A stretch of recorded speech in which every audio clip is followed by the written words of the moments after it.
ఇశ్రాయేలు వారు నాకు దొరికిరి. చూసారా, అరణ్యములో ఏముంటాయి అసలుకే? ఏమీ ఉండవు. కానీ ఇశ్రాయేలీలు దొరికారట.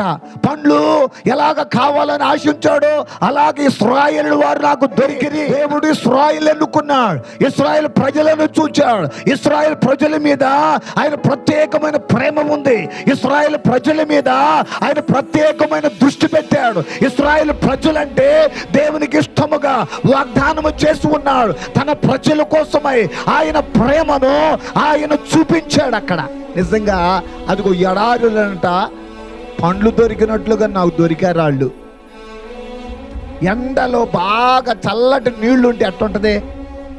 ఇక భోజనంతో కూడా ఇక పని లేదు. ఎందుకంటే ఆ దప్పిక తీర్చేది ఈ దాహమే. ఇశ్రాయేలీలు కూడాట ఆయనకు దొరికారట. వారట చిగురు పెట్టినట్లుగా, వారట ఇంకా అంజూరపు చెట్టు మీద తొలి ఫలము, మొదటి ఫలము దొరికినట్టు నాకు దొరికాయి. కాబట్టి ఇక్కడ దేవుడు తన ప్రజలను ప్రత్యేకముగా నాటాడు. ఆయన ఇక్కడ ఇంకా మనం చూస్తే ప్రేమను ఆయన చూపించాడు. ఈ రోజున నీ జీవితంలో కూడా నా జీవితంలో కూడా ఒక ప్రత్యేకమైన ఆయన ప్రేమిస్తున్నాడని గుర్తుపెట్టుకోవాలి. అందరిలాంటి ప్రేమ, అందరూ చూపిన కృప అందరి మీద ఉన్నటువంటిది కాదు, నీ మీద చూపుతుంది ప్రత్యేకమైంది.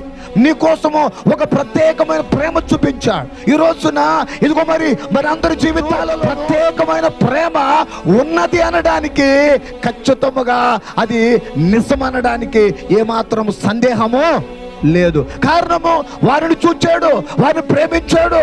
దేవుడు ఒక ప్రత్యేకమైనటువంటి స్థితిని ఇచ్చాడు.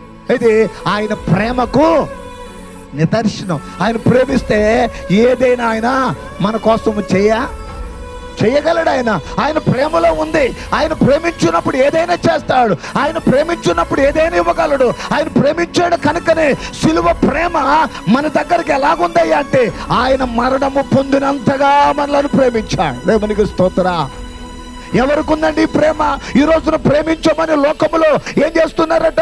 చంపేస్తున్నారు. ప్రేమించమని మోసం చేస్తూ ఉన్నారు. ప్రేమించమని హత్యలు చేస్తూ ఉన్నారు. ప్రేమించమని ఎన్నో రకాల నష్టపరుస్తూ ఉన్నారు. జీవితాలు పాడు చేస్తూ ఉన్నారు. యేసయ్య ప్రేమ అది స్వచ్ఛమైన ప్రేమ ఎలాగుందయ్యా అంటే ఆయన ఒక ప్రత్యేకమైనది ఆయన ప్రేమ. దేవునికి స్తోత్రం.